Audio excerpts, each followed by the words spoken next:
how can parents create some small screen boundaries that feel more supportive rather than restrictive? Absolutely. So the way that I have, because I've done both, I've definitely been very reactive and restrictive, but what tends to work better is having predictable routines. So I asked myself, are we at a place where my child expects to be having some screen time every day? You know, and if I have gotten to that place, then I do need to do some work to establish a new norm. So is the routine screens after homework?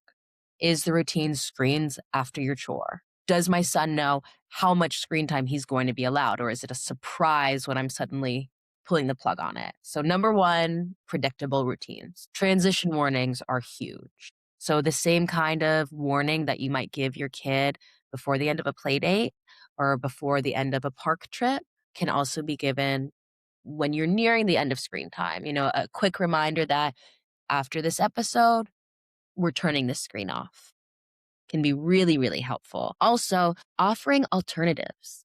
So I had to transition into when I was, because I did go through a period where I was relying too much on screens.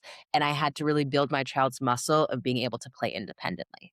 And building activities have been huge, huge, huge, huge. So at the beginning, I did have to ease him into that. So what that looked like for me was first engaging in the play with him. So maybe 10 minutes of we're engaged together in this play that the goal is that it's going to be done independently as an alternative to that screen time.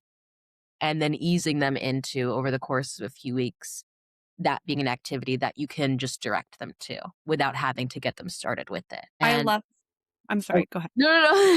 Go ahead. Go ahead. I was just going to say, I love that you talked about, scheduling as being the first step and like how you're setting up your time and your child's time. I think that that's something that might be kind of overlooked at times because it's just, we're in life and we're busy and we're moving from point A to point B to point C.